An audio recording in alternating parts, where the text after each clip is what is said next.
देखो, गुरुदेव ने जो किया था वो लोगों के लिए एक प्रमाण था कि ये है साधक का जीवन कैसा होना चाहिए। तो उसमें कहते हैं आहार विहार संस्कार ये सब अच्छे होने चाहिए।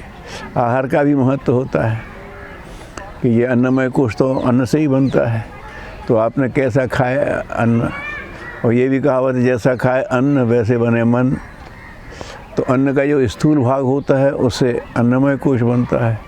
और अन्न का जो संस्कार होता है, कैसा अन्न आया, बेईमानी का आया, ईमानदारी का आया, परिश्रम का आया, प्रत्यय का आया, तो वो उसका मनोमय कोश होता है। अन्न का जैसा संस्कार हो तो वो अन्न सुपाच्य भी होना चाहिए, सात्विक भी होना चाहिए, उसका संस्कार भी अच्छा होना चाहिए। हमने फलाहार किया और किसी बगीचे में से चुरा के ले आए, छुड़ा के ले आए, तो कहने को वो फलाहार है लेकिन उसका संस्कार अच्छा नहीं है। तो वो उन्होंने इस हिसाब से कहते थे। वो तो उन्होंने स्वयं भी किया, लोगों को तो मोटिवेट करते थे। तो उनकी आदत थी कि ऐसा वातावरण पैदा करते थे कि आदमी उसी दिशा में सोचे। उसी में जैसे कहने लगे कि वो क्या करूं, बहुत दिन हो गए वो किया था, मैं महुए पे रह लूँ कुछ दिनों। तो हमने कहा रह सकते हैं लेकिन सब ज़रा गर्म होता है वैसे वो खाने में, और मंगाना भी पड़ेगा, यहाँ तो होता नहीं है। तो बोले क्या ये अपने पीपल के जो निकलते हैं फल उन पर रह लो। हमने कहा साहब सुना पौष्टिक तो होते हैं लेकिन रकाट व्यवस्था बनानी पड़ेगी उसकी, ऐसे तो मिलेंगे नहीं।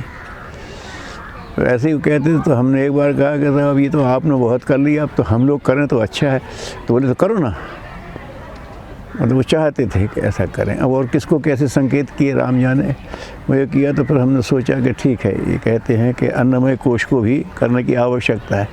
ये तो बात थी कि वो जो कहते थे उसको गंभीरता से लेने का एक भीतर से ही संस्कार था कि ये कह रहे हैं तो कोई ऐसी सहज बात नहीं है, इसमें कुछ महत्व है। चूक भी होती थी तो नाराज़ भी होते थे। वो ये उम्मीद रखते थे कि जो कुछ भी हमारा संस्कार है कि ये समझ लेगा, नहीं समझ तो नाराज़ भी होते थे छोटी छोटी बातों पे। लोग कहते हैं आपको खामोखा डांटने क्यों लगते हैं गुरुजी। कपिल जी बोले हम लोग खामोखा नहीं डांटते, वो कोई ना कोई बात होती है, अभी नहीं समझ में आई तो बाद में समझ में आएगी। ऐसे जैसे वो हमसे तो चर्चा कर लेते रहते थे तो दिमाग हमारे में होती थी बात, जब हो जाए तो फिर सबसे कहते हैं हाँ भाई देखो ऐसा है ऐसा है, ऐसा हो तो क्या करें, सोचो तुम लोग। अब वो उनको वो थिंकिंग मोटिवेशन देते थे, सोचने की गहराई में उतरने का एक होमवर्क देते थे, और मैं सॉल्यूशन देने लगूँ। तू चुप रह, तुमसे किसने कहा बोल, कैसा मैंने क्या ना, तुम चुप रहो, बोल नहीं रहे कि पेपर ले किए दे रहा हूँ, ये कोई बात हुई। तो समझते नहीं थे तो कि आपको खाम वो कुछ नहीं करते, बाद में समझ में आता है कि क्या के बाद कहाँ चूक हो रही है। तो वो जॉब नहीं था, वो लोगों के लिए एक्सरसाइज थी, एक प्रोसेस था। तो ऐसी बातें होती रहती थी। तो हमने ये कहा तो बोले ठीक है। तो वैसे ही अब हमने कहा कि अब क्या करें, वो तो संभव हो नहीं सकती है, गाय है भी नहीं। तो उन्होंने किसी से कहा था कि हम भी ऐसे रहेंगे। मथुरई में कोई आए थे, वो अपने गुलजारी लाल नंदा के सेक्रेटरी थे। वो मैं भी यहाँ करूँगा, मैं भी करूँगा, तो उनसे तो करना ही था जरा, वो तो वैसे थे। लेकिन उनको उन्होंने कहा था कि वो तो आपको कठिन पड़ेगा, ऐसा कर लो कि गोबर गौमूत्र के उसमें गौमूत्र में अन्न को सिजा दो और फिर उसे सुखा करके पीस लो, तो उसमें उतना संस्कार आ जाता है। हमने कहा ये हो सकता है। फिर वो बैलेंस डाइट हो तो उसके लिए हमने ये गेहूँ, उससे कम चना, उससे कम सोयाबीन, ऐसा एक प्रोपोर्शनेट सब तत्व भी आ जाए, प्रोटीन फैट्स ये सब, और ज़्यादा पेट के लिए भारी भी ना पड़े। तो ये इस मौसम में, जब उसके मौसम में है। और सर्दियों में तो गेहूँ की जगह मक्का, चने की जगह बाजरा और सोयाबीन वो रिपीट करते, क्योंकि सोयाबीन का जो तथ्य है वो उसमें, तो उसको हम यही करते थे कि गौमूत्र मंगा लिया, उसमें सिजो दिया।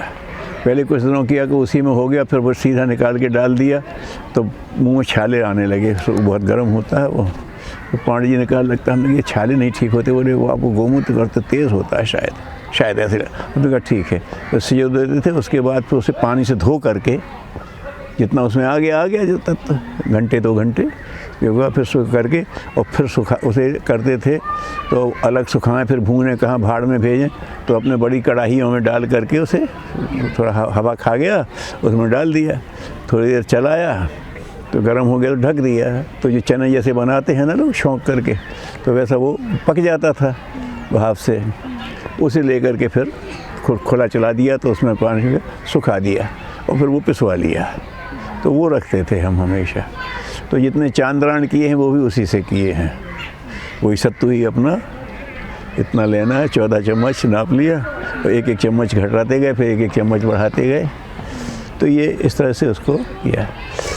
लेकिन ठीक है, जब वो भगवान की इच्छा होती है तो सत्ता है। जैसे हम सोचते थे मथुरा में भी वो चांद्रायण कराते थे, तो हम सोचते भाई मेहनती थे, करते थे, भूख अच्छी लगती थी, कि चांद्रायण करने में तो कठिनाई होगी, ऐसा मैं सोचता था। लेकिन एक दिन यहीं अपने जब शांत कुंज में आ गए तो एक दिन आया कि नहीं, अब चांद्रायण करना चाहिए। अगले दिन या उसी दिन पूर्णिमा थी कि अब करना चाहिए, तो बस शुरू कर दिया चांद्रायण। अब वो क्या था कि उसके बाद वो आया अधिक मास। तो उसमें ये होता कि एक पक्ष होता है, फिर वो आता है अधिक मास, और फिर आता है उसका शुद्ध मास का। वो तो पूरा होता है 2 महीने। तो वो पूरा हुआ तो हमें 1 महीना लगता था वो करेंगे। फिर हमने कहा यार ये तो अधिक मास वाला अंश हुआ, आधा तो हुआ शुद्ध मास का और आधा हुआ अधिक मास का। अब आ तो उसके बाद आएगा वो, तो रिपीट कर दिया लगे हाथ पहली बार में, और सहज लगा। तो जब मन में भीतर से भाव जागता है, भगवान की कृपा होती है, तो जो कठिन है वो भी हमें वो कठिन लगता था, वो सहज हो गया। फिर वो चलने लगा। फिर हमने कुछ दिनों तो ऐसा किया कि एक किया कि वैसे साल में 6 करेंगे, एक छोड़ दिया, एक किया, फिर 4 पे आए, जैसा हुआ फिर वो करते रहे अपने जैसे मन में। तो काफ़ी कई दर्जन चांद्रायण हो गए होंगे, रहा वही उसी से। उसी बीच में यज्ञ होते थे, अश्वमेध होते थे, चले जाते थे, अपना सत्तू के साथ ले जाते थे साथ में। लोगों के साथ भोजन में बैठे, हम उतना नाप लिया, सब लोग खा रहे हैं, तो साथ में लगता भी था अच्छा। तो गुरुदेव ने चांद्रायण के बारे में लोग पहले ऐसा बना देते थे कि वो 14 कौर खाओ, फिर 13 कौर खाओ, तो कौर फिर बड़ा बड़ा लेते थे, ठूंसते थे मुंह में।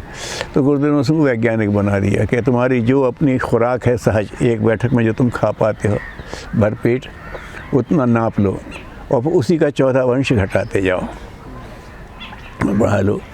और ये भी कर सकते हो कि अन्न को घटाते बढ़ाते जाओ और सब्जी फिक्स कर दो, उसे मत घटाओ मत बढ़ाओ।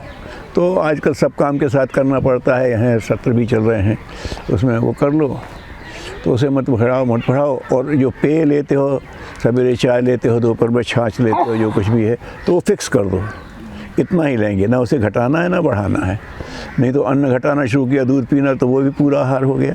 तो मतलब ये जो है चांद्रायण वैज्ञानिक है कि धीरे धीरे अन्न घटता है, तो धीरे धीरे बिना अन्न के ऊर्जा पर रहने का अभ्यास बनता, और उसके बाद फिर धीरे धीरे बढ़ता है। फिर दबाव में फिर एक ही सा बढ़ा, तो बहुत वैज्ञानिक है। तो मन का भी शोधन होता है, शरीर का भी शोधन होता है चांद्रायण से। तो फिर उसी तरह से हमने उसी क्रम से अपने चलाते रहे। तो ये करते थे कि वो 1 कटोरी सब्जी शाम को ले लेते थे। सत्तू के साथ तो लेना नहीं, सत्तू को निश्चित था उतनी लेना, तो वो एक क्रम वो चल गया। उसी तरह से कहीं यज्ञ में भी गए, चांद्रायण में गए। और भगवान का ये रहा कि जैसे अगर वो है चांद्रायण है और उसमें शून्य पर चल रहे हैं, तो अभी वहाँ यज्ञशाला में बैठ गए, कहीं वहाँ आयोजन था, वहाँ घंटे भर खड़े होना कि जरूर वो खड़े रहे, तो वो ऊर्जा का काम वो पूर्ति होती रहती है वहाँ से। तो इस तरह से तो उन्होंने कहा, तो फिर हमने उस तरह का तो उसी पे वो उसी सत्तू पर किया था अपना। तो जब तक सामान्य उसमें होते थे तो यही था अपना। उनसे उनके वो बैठे तो कहते जाते तुम आ जाओ मैं आता हूँ। जैसे ही उन्होंने कहा कि यहीं मिलना, तो वहाँ से ऊपर से उतरे तो ये दाल का सब्ज़ी का पानी ले आए, साथ में नमकीन हो गया, और एक डब्बे में गुड़ का वो घोल बना के रखते थे।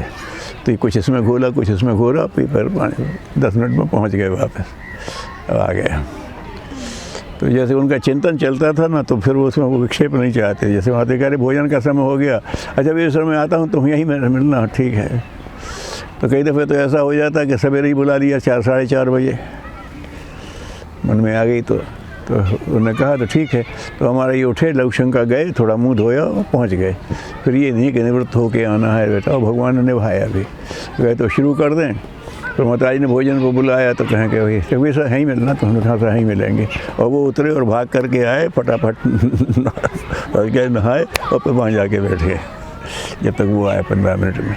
तो भगवान ने वो निभा भी दिया कि जब उन्होंने बुलाया तो भीतर से लगता था कि इनके आए हैं तो पहली प्राथमिकता इनकी, ऐसा तो वो चल गया, अपने निभा गया। हमने उस समय जब मथुरा में आए उसके पहले नवरात्रियों में तो करते ही थे अनुष्ठान, बीच में भी कर लेते थे।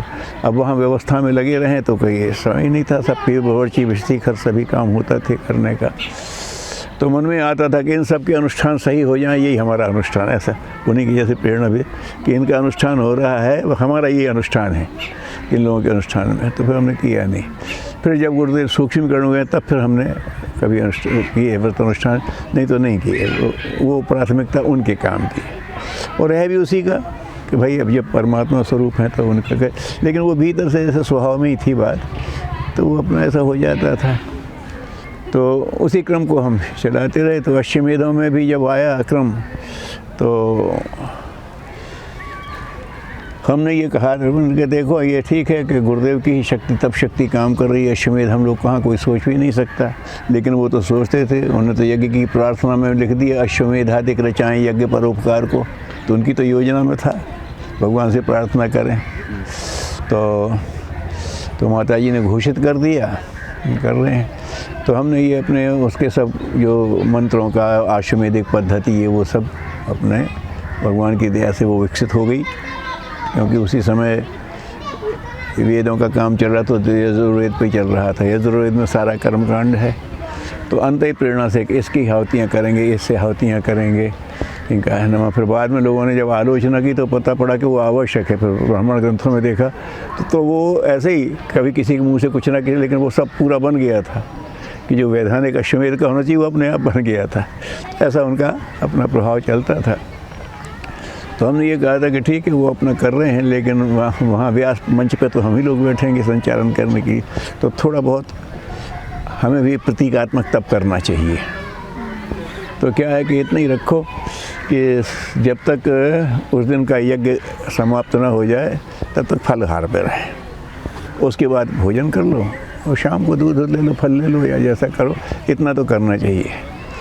तो वो जो हमारी आचार्य टोरी थी उन्होंने एक आध बार तो शायद किया, उसके बाद वो वहाँ मंच के पीछे सब तरह का रह जाते थे, फल भी और वो भी और सब चाय वाय सब। तो फिर लोग तो खाने लगे, लेकिन हमने उसका निर्वाह किया कि भाई हमारे समझ में आता है कि ये भाई गुरुदेव ने कहा कि तप के आधार पर ही दिव्य प्रवाह लेने की पात्रता बनती है, तो कुछ तो करना ही चाहिए।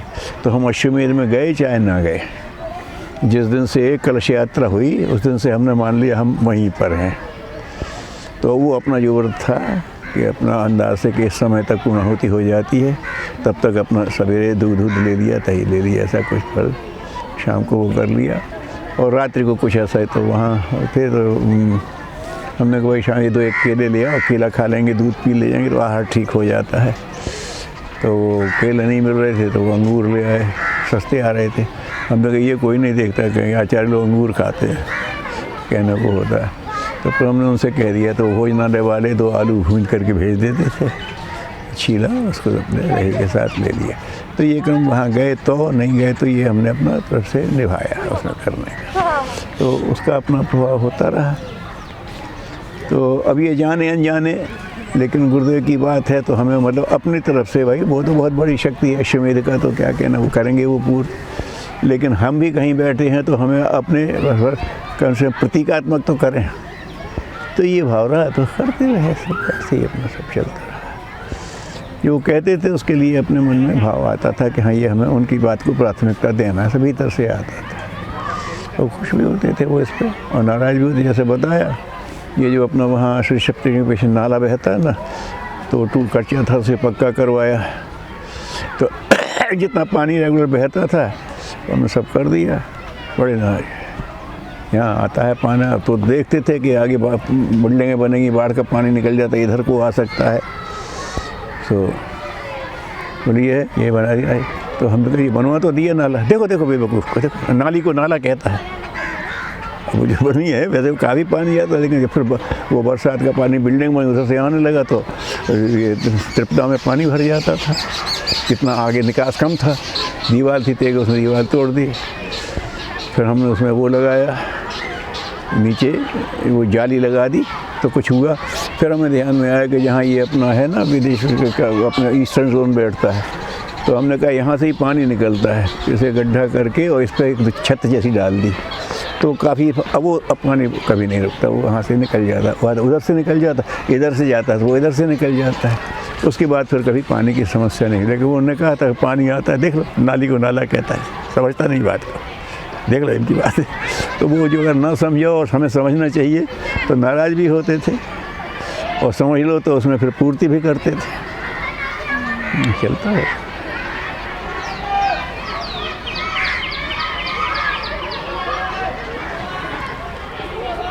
कभी कभी वो चिंतन तो वो करते थे, वो तो बहुत ऊपर जाके करते थे ना, तो कहते थे कि कभी सोचता तो मैं ही हूँ, लेकिन तुम आके बैठ जाते हो तो मुझे थोड़ी, वो कहते हैं, आसानी हो जाती है। रिश्ता तो वही थे, योजना तो उन्हीं को बनाना थी। किसी को बिठा लें, साहब मैं ऐसा करना, हाँ साहब, तो मैं कह रहा हूँ तू हाँ हाँ कर रहा है, क्या मतलब हुआ? और फिर उन्होंने ऐसा है तो मैं कहाँ कह रहा हूँ, तू कहाँ ले जा रहा है? तो ये उनकी बात थी कि वो किस बात को किस रंग से कह रहे हैं वो समझ में आते। उसी को हम व्यवहारिक धरातल पे की बात करते कि साहब यहाँ ये दिक्कत हो सकती है, इसमें ये तैयारी कर, हाँ हाँ ठीक है ऐसा करेंगे, अच्छा ऐसा कर लो, फिर वही गाइड करते थे। लेकिन कभी कभी उनका ऐसा हो जाता था, एक दिन जब वो चल रही थी, गाड़ियाँ भेजें तो उन्होंने कहा लोगों पे बिल्कुल दबाव नहीं पड़ना चाहिए खर्चे का, यहाँ से सब तैयारी से जाओ। तो अपना मंच का भी आच्छादन और ये अपनी प्रदर्शनी का भी सारा सामान और यज्ञशाला का, और वो सब यही लोग लगाएंगे अपने हिसाब से सब। मतलब जो जाएं उनको पहले जाके अगले एक दिन पहले पहुँचो, उनका भी मदद लो, तुम लोग भी लगाओ और फिर उसके करो। तब उसमें जहाँ ये बात आती थी तो दिक्कत ये आ जाती थी कि अब और सब कर दे हल्का। हमने वहाँ उन्होंने कहा कि हल्का तो शामियाँ तो भारी बनाते, तो हमने गए दिल्ली में तो दुसूती कपड़ा समझ में आया, दुसूती कपड़ा लिया, उसमें निवाड़ चारों तरफ लगा दी और क्रॉस, तो तनाव उसने ले लिया, तो हल्का वो तो बन गया। लेकिन सपोर्ट तो चाहिए, और सपोर्ट तो मजबूत ही चाहिए, नहीं तो गिर जाएंगे। तो फिर उसमें अकल लगाई तो उसे का 2 पीस में करें, नीचे मोटा ऊपर पतला, उसमें लंबी होगी तो उसमें गाड़ी में आ भी जाएंगे। तो समस्या ये आ रही थी कि अब गाड़ी में आ जाएंगे लेकिन वेट हो जाता है पूरी वो प्रदर्शनी का सामान, और फिर ये छड़ें। तो ये कहा कि उसमें ये है, फिर उसी गाड़ी का था कि बड़ी गाड़ी लेंगे तो जो करेगी। तो ये टाटा 407 जो हैं, इन्हीं में थोड़ा सा इसका चेसिस बढ़वाया, व्हील्स को थोड़ा हैवी साइज़ के लगवा दिए उसी में, ये कह दिया। अब वो उसी पर सोचते होंगे, एक दिन हमें वो गौरी शंकर जी को बुला लिया, खामखा का हल्ला मचा रखा है, ये सपोर्ट वोट सपोर्ट, कोई सपोर्ट नहीं चाहिए। तो मैं कहता सपोर्ट कैसे, मैंने इतना कहता चुप रहे गौरी शंकर तू सुन। और वो बेचारे कम बोलते थे हाँ था, तो देखो ऐसा करेंगे ऐसा करेंगे, वो चुपचाप बैठ। अरे हमने कहा ये बहुत ऊपर। तो हमने कहा आप ये कह रहे हैं ना कि साहब ये बगल वाला उससे सट जाएगा, वो उससे, हाँ यही तो कह रहा हूँ। हमने कहा तो साहब ये धरती के गुरुत्वाकर्षण के बाहर तो संभव है, धरती के गुरुत्वाकर्षण तो सबका बीट लेने के लिए तो क्या। हमने कहा आप जो कह रहे हैं वो ठीक कह रहे हैं, लेकिन वो धरती के गुरुत्वाकर्षण क्षेत्र के बाहर ही हो सकता है। चांद तारे इनको कोई सपोर्ट है भाई, जब ये हो सकते तो पंडाल कौन सी चीज़ है। तो ऐसे सोचा थोड़े उतरे, तो क्यों रे गौरी शंकर, बोले हाँ सर, तो ठीक है जाओ। तो ये जो उनका जो होता देखना पड़ता था, कह दिया तो डांट दिया पहले। तो हमने कह रहे यार ये कहाँ सोच रहे हैं, तो ये देखा नहीं है कहीं बहुत ऊपर चले। तो ये कहता आप जो कह रहे हैं संभव तो है, लेकिन धरती के गुरुत्वाकर्षण क्षेत्र के बाहर संभव है, वहाँ कोई चीज़ है तो फिर कोई सा है, और ठीक है जाओ करो। ऐसे कौतुक भी होते रहते थे, करते रहते, उनकी अपनी लीला है। लेकिन ठीक है, विश्वास बना रहा अंत तक। डाला तो 2 मिनट में हलवा बन गया, खा लिया। और नहीं हुआ तो वैसे ही उसमें एक मुट्ठा आटा लिया, थोड़ा घी डाला, थोड़ी चीनी डाली और कसार बनाया, खा लिया, पानी पी लिया, चले गए। लेकिन कभी अगर भुना नहीं है तो कच्चे ही आटे को खा लेते थे। पेट मजबूत था उन दिनों। कच्चा आटा डाला, उसमें एक मुट्ठी चीनी डाली, थोड़ा सा घी डाला, मिलाया और खा लिया, पानी पी के चले गए। गुम्मों पे चूल्हा बना के कागज़ से नहीं, वो अलग है। वो तो जब लेई वेई बनती थी उसका उन्होंने देखा होगा, वो नहीं है उसका। उसको उसमें तो बहुत देर लगेगी कि घोल करके पके, तो वो तो बहुत समय लेता है कागज़ से जला करके, जल्दी का नहीं। वो तो ये होता था कि वहाँ वो जो लेई बनाते थे उसके जोड़ने, वो लोग ऐसे ही करते थे कि तो ईंटें रखी और नीचे कागज़ जलाया। कागज़ काफ़ी होता था वेस्ट का, तो उससे वो लेई पका के रख ली, उसमें थोड़ी सी ये कॉपर सल्फेट नीला थूथा डाल देते हैं, तो वो फिर सड़ती नहीं है जल्दी, हफ्ते भर तक चल जाती है। नहीं तो आटा है सड़ जाएगा, गंध मारने लगे।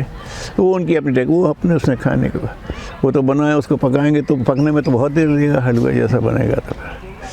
तो सबसे सीधा यही था कि लिया कसार बनाया, कसार कहते हैं ना जो गुझिया भरते, आटा भुना हुआ आटा वो लिया, और कच्चा भी है तो चल जाता था पेट को पकने में।